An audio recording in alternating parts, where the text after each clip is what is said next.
Okay, we're here today to look at standing postures as they are known in yoga.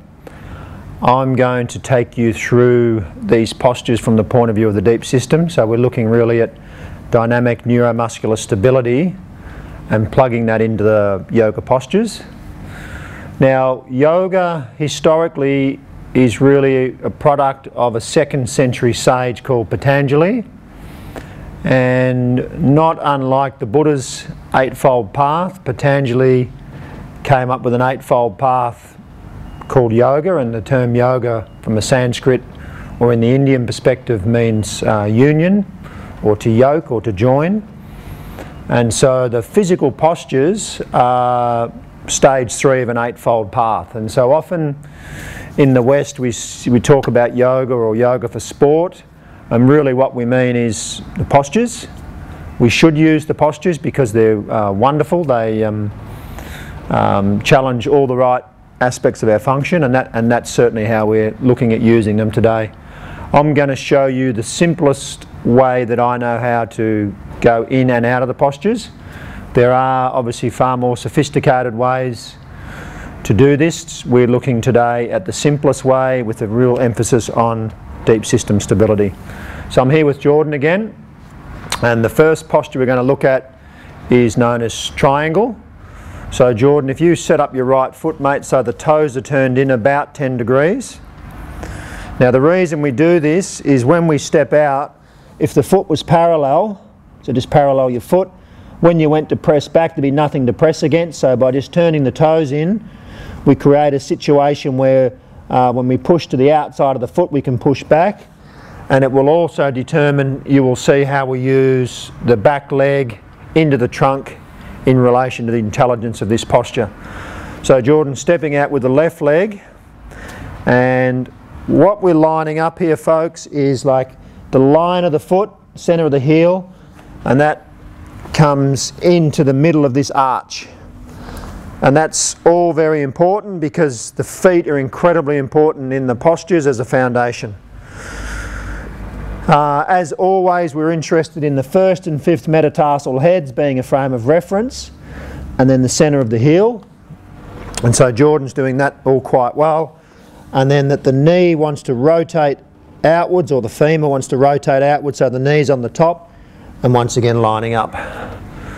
So Jordan, if you bring your fingertips to your lower abs, and I want you to feel like there's a push from the lower abs into the fingers, so we're actually filling the cylinder. Now Jordan's doing that, that's how he's getting his feedback, but he's also aware of filling the sides and the back, so it's not just happening at the front. And now the speed at which he can go into the posture is determined by his ability to keep this cylinder pushing.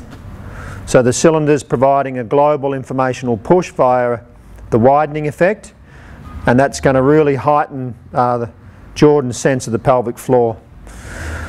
Now this posture is poorly understood in that we're not trying to be side on like a piece of paper, but the trunk is a continuation of this line. So the shoulders are heading slightly lateral to the little toe side of the lead leg. Okay, Jordan, release this hand and bring it to the mid-shin. Now Jordan's not resting on that hand, he's using that as a frame of reference for his overall position. That's good, reaching away through the crown of the head. Okay, breathe in, reach up. And now Jordan's interested in the max distance between his fingertips. So that's also performing a reach, while at the same time he's interested in still being full through here, reaching away through here. A lot of the load will be registered through this inner aspect of the thigh. Now because the eyes are wired to the spine, we want to bring an integration of the inputs into the posture, which is the body-based intelligence, the balance-based intelligence with the vision-based intelligence. So Jordan, just look along the floor until you get to the base of the wall, and then start to look up the wall to the base of the ceiling, and then look along the ceiling until you get to your top hand. And so we're interested in the skillfulness of the cervical rotation here, and so this starts to be the overall line of the body. And now Jordan's entire body is on this very narrow midpoint range between the feet. So the whole body's sitting on that line, which is a frame of reference for body, balance and vision. Okay, just a couple of ways we can complex this. And again, you would sit with this posture for a long time, but to load the top lat dorsi, so Jordan can now reach along, still pushing into the fingertips, still looking at the ceiling. So that's lengthened the upper aspect of the body. Okay, and that's good for anyone who's got experience with the postures. And breathe in, come back. And now with this lower arm, bring it out to armpit level, this one, and looking at your fingertips. And that's a way to load the underside of the body. That's quite a lot of work there for Jordan. Okay, that's good. Bring this hand back to the front shin. Feel the foundation, which is your feet. Feel the size in the cylinder. And breathe in, come up. And just keep the arms up, mate, as you come up. Okay, at which stage we could use this as load, and Jordan could swivel, so just swivel the foot. Swivel it, so it's now doing the job of this one. So turn it in other words. Keep going, and then turn this one out. So it's the other side of triangle.